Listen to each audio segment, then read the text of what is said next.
Hey, what's happening, family? How y'all doing? Welcome to another episode of Messages in the Madness with yours truly, Vernon Longhorn Davis. That would be me. That would be I. I am here. So are you, and I thank you for being here. It's another wonderful Sunday, man. It's hot, man. Ooh, it's so hot. The trees are sweating. I know you're talking about corn sweat. Now the trees were sweating, man. But you know what? It is what it is. We're here. I'm glad you're here. Thank you for being here. We've been blessed with another day. So, hey, Miss Nanette, good to see you. Thank you for joining us tonight. But yeah, it's man, I look forward to our Sundays together. Hey, Miss Charlotte, great to see you. We got a note from DC Fluffy. She says she won't be on the show tonight, so we just gonna say a special shout out to her. I heard from Coley today, so we're gonna say special shout out and prayers to Miss Coley. But it is what it is. So, Brother August, good to see you. Thank you for stopping in, popping in. Don't forget to like, love, and share the message tonight. Tonight, the message is we're just gonna get into it. It's gonna be a little different. So for those of y'all that are just joining us on LinkedIn, Facebook, and YouTube, hey Jim, good to see you, sir. It's Messages in the Madness, your late night space to slow down, reflect, and breathe in a little peace in the middle of life's noise. Again, I'm Vernon Longhorn Davis, and tonight we're talking about something that we all experience but don't always understand: silence.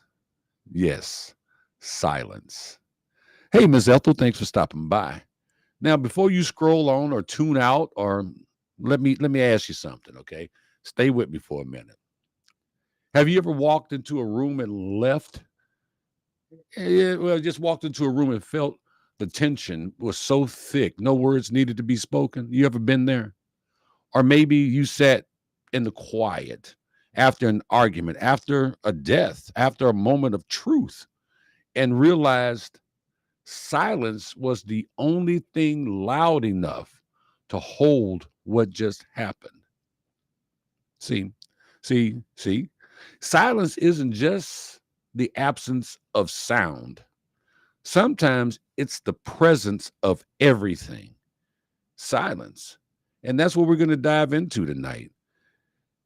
Hey, daughter, good to see you. So let's start here. Silence isn't empty, it's full. We touched on this before in one of our in my other episode on why men and women isolate. When life gets heavy, and it does get heavy, when your emotions are tangled up, when your job feels like pressure instead of purpose, when your spirit just needs a break, some of us retreat into silence. We get quiet. We get real quiet. We get eerily quiet. Not because we don't care, not because we're giving up, but because the noise of the world is too much. And the world does make a lot of noise, hence messages in the madness. So, and that kind of silence, that self preserving silence, can actually be healing. The problem isn't the silence. The problem is when people don't know what your silence means. Mm. James says, been there, done that. Okay. Because see, here's the thing, folks. Often, folks often mistake quiet for coldness. But sometimes that silence is the only thing holding you together. You sitting there being quiet. That's what's keeping you from saying or doing something that you probably shouldn't. So there are many faces of silence. And right now we're going to break them down real quick. You got the reflective silence. This is when you sit with your thoughts, when you breathe, when you pause and listen to the voice inside. You're reflective. That silence is where healing begins. That's when you start to fix what's wrong with you, when you're reflecting upon yourself. Then there's that protective silence. As I talked about a moment ago, you ever held your tongue because you knew if you spoke, it wouldn't come out right. I'm like, yeah, I better not say this. Oh no, hell no, I better not say this. That's taking a beat. You remember? That's taking a beat in action. One of our that was I think that was probably one of our most real conversations on this show. Sometimes silence is strength, not weakness. It's not weakness. Then there's the painful silence. This one hurts. It hurts a lot. This is when someone's gone quiet, not because they're calm, but because they've been ignored, they've been betrayed, or they've been broken too many times. This is the silence that can damage relationships. It can damage families. It can even damage your own self-esteem. Then there's the healing silence. That's the good kind, that healing silence. I talked about it a minute ago. The kind where you sit in peace with someone you love. No words, no noise, just presence. That kind of silence, yeah, that's holy. Hey, Annette, great to see you this evening. Then here's my least favorite of all the silences is the manipulative silence. And yes, let's call this out too because it's real and so many people use it. Some folks use silence to punish. The silent treatment. Anybody ever got the silent treatment? That just drives me fruit. The silent. Oh man, I'd rather you punch me in the face than to give me the silent treatment. See, they call that emotional stonewalling. Yep, thousands yard stare. Yeah, but emotional stonewalling, withholding words to control or to hurt somebody. That's not healthy. It's not. That's not protection. It's passive aggression. Wearing a disguise is what it is. It's hidden. Well, actually, it's not even hidden. It's just flat out passive aggression. Now, all of those silences, we have all endured those: reflective, protective, painful, healing, manipulative. They all mean something in their own way. And we've all gone through it. Now, I'm not saying all of us have given people the silent treatment, but we've all had to heal from something. Yes, narcissistic. Yes, you're right. So I'm going to bring you back to something else, another message, the power of an apology. Remember we talked about that one? Well, you know what's wild? Sometimes the most powerful part of an apology isn't the words. It's that moment before you speak. That silence before you say, I was wrong. That pause when you humble yourself. That deep breath when your ego wants to fight, but your spirit wants peace. Silence in those moments isn't avoidant. It's not avoidance. It's awareness. That's what it is. It's awareness. And sometimes, even without words, your body language, your energy says, I apologize. I'm sorry. I didn't mean to do that. Your body language will say it before you even speak the words. Silence can be remorse.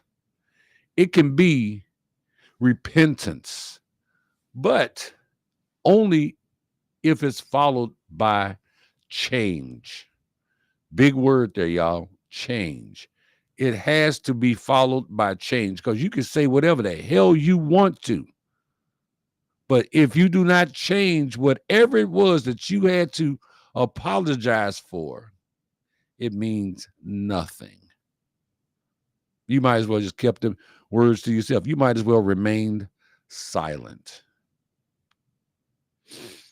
Yeah, James, you said best August best silence, fishing silence. That is some pretty good silence. That's that healing silence. So silence is a language of its own. Silence speaks. And you better believe it has dialects. Yes, it speaks. And it speaks in tongues. Yeah. Should have bought a Honda. Uh, it does speak. Some folks grew up where silence meant safety. Others were silent. Silence meant danger. So when you go quiet, you may not even realize you're triggering something in someone else. Because I know, like me and my family, if somebody got quiet, if mama got quiet, oh, there was some problems. If somebody wasn't talking to you, there was a problem. There was a challenge. There was an unresolved challenge. It was about to be some furniture moving when people got quiet. But to some people, the quiet was safety. It's just how they was raised. That's why communication is so much deeper than words. It really is. We don't just need to ask what's wrong. We need to ask, what does this silence mean for you? Why are you quiet? What's going on here? Help me to understand what you're going through so that I can understand this silence. Are you just being safe? Are you protecting yourself? Are you protecting yourself from me? What does this silence mean?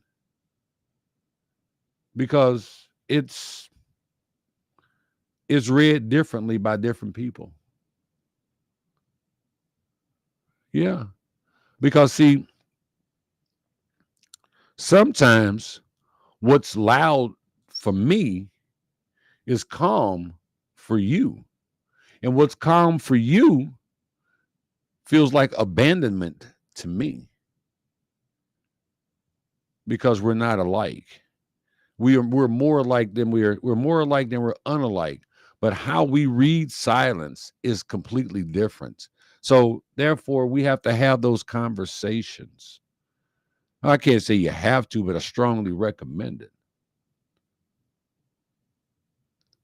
Let me talk about relationships for a minute. Whether it's romantic, platonic, family, all of it, all of that, relationships. Silence in relationships can be deadly. You stop saying good morning. You stop checking in. You stop saying I love you because they already know. I'm not telling you I love you. You already know I love you. But you used to say this, but you stopped saying this. Hmm. And before you realize it, silence becomes a third party in your relationship. Three's a crowd, y'all. It's not. It's not just what's being said. It's what's being left unsaid. What needs to be said. And in community, silence can equal complicity. Remaining silent in the face of injustice, staying quiet when your brother's falling apart, turning away when your sister is drowning emotionally, that kind of silence, that's not sacred. That's dangerous. Now, she's not here, but my sister and I, we don't talk a lot. If we get on the phone, we may talk 10, 15 minutes. That's about it because we're not big phone people. We'll text and then we'll catch up because that's how she is. But then there's some people that if you don't talk to them every day, there's a problem. Our son Tarek, silence is no news is good. What did we say? No news is good news. That's just how he is. Whereas on the other hand, Trey, I talk to Trey almost every day. Versus Vernisha, I may talk to Vernisha every 3 or 4 days because of how she works. But we have to understand the silence and what that silence means. Sometimes silence means we're okay. Sometimes silence means we're not. Sometimes silence is just who we are. So, what do we do with all of this? What does all this mean, Longhorn? You didn't talk about it. What does all this mean? Put it together for us. Put a bow on it. Here we go. We honor silence, but we don't weaponize it. Yeah, I'm going to say that again. We honor silence, but we don't weaponize it. We embrace silence, but we don't let it become our cage. Don't let your words imprison you, and do not use your silence as a weapon against someone. What you have to say needs to be said, and what you have to say needs to be heard. That silence does not deliver either. You say what you need to say, then you become quiet. It's just like in the business world. You're doing a car negotiation, and you make your list of demands, and then you shut up, silence. And then he or she who speaks next loses. Silence should be a sanctuary, not a sentence. It should not be a sentence. There's a difference between choosing silence and being silent. Big difference. If you're someone who goes quiet when you're hurting, I see you. But I need you to ask yourself, is your silence helping you heal, or is it hiding your hurt? I just spoke about that. People need to be able to understand. And if you're someone who's stays loud to avoid your feelings, I hear you too. But maybe it's time you sat still and let the silence catch up with your soul. Let it catch up with you. Silence is also where faith lives. You ever pray and feel like God's not responding? That silence, it teaches trust, is what it does. You ever sit on the edge of a decision and the words feel still? That's guidance. That's guidance trying to whisper to you in a language only stillness understands. And then there's grief. Oh, man. Grief is loud, but the room is always silent. The absence of a voice you used to hear, that type of silence, it never really leaves. You just learn to live in harmony with it. So here's the truth, family. Some people are loud because they're afraid of what silence will show them. Others are quiet because they're afraid no one will listen if they speak. And when some of us bounce between the two, looking for that balance, that's hard. Tonight, I challenge you to do one thing. Be intentional with your silence. Don't avoid people. Don't shut down. And don't use silence to make others feel small. Do not weaponize your silence.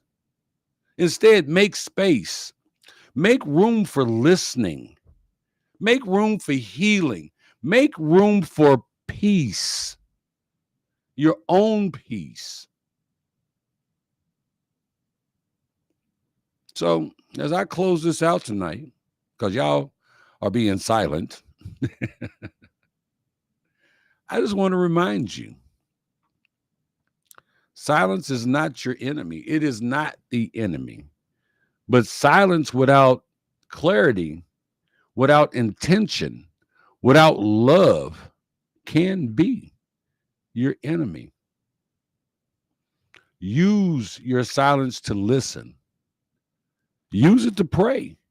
Use it to center yourself. But don't use it to push. Don't use it to push people away. Don't use it to punish. Don't use it to hide or to numb. Because silence, when used with love, it can speak volumes louder than any word. And them's facts. Those are facts. And that's my message for tonight, y'all.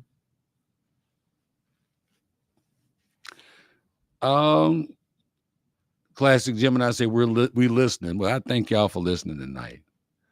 Annette says prayers lifting you up. Coley Price, prayers for all of you. God bless. And bless you too, Miss Annette, and everything that you are going through. Guys, that's the message for tonight. And I thank y'all for being here. I thank y'all for being a part of it. I thank y'all for joining me every Sunday. And I look forward to the next one. So as we always say, I love you. God loves you. Take care of yourself. Love yourself. Respect yourself. Take care of them kids. Give them a hug from me. Respect our vets. This has been another episode of Messages in the Madness with yours truly, Vernon Longhorn Davis. And until next time, God bless y'all. $2.